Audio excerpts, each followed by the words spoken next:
विद्या प्रसारक मंडळ किनवली संचालित असणाऱ्या सोगाव माध्यमिक विद्यालयाच्या विज्ञान शिक्षकांची बदली अचानक झाल्याने विद्यार्थी व पालकांमध्ये तीव्र संताप व्यक्त होताना दिसत आहे।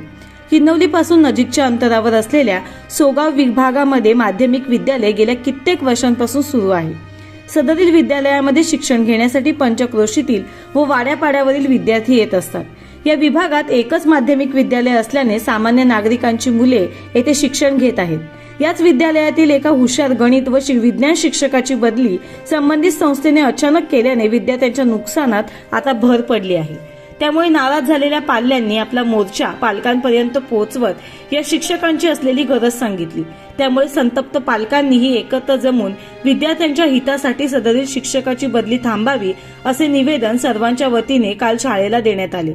तसेच संतप्त झालेल्या पालकांनी संबंधित शिक्षकांची बदली पुन्हा या शाळेवर केली नाही तर आम्ही आमरण उपोषणाला बसू असेही यावेळी सांगितले। शेखर धानके, अग्रलेख। आम्ही आता हायस्कूलमध्ये आलो होतो बरोबर आणि शिक्षकांना आम्ही निवेदन दिलेलं आहे कोळी सरांची अचानक बदली का झाली म्हणून। कोळी सरांची आणि विद्यार्थ्यांची एक चांगली बॉन्डिंग बसलेली होती आणि असं असताना सुद्धा त्यांची अचानक बदली करणं चुकीचं आहे आणि आम्हाला कोळी सर परत हवे म्हणून आम्ही त्याकडे निवेदन आलो होतो।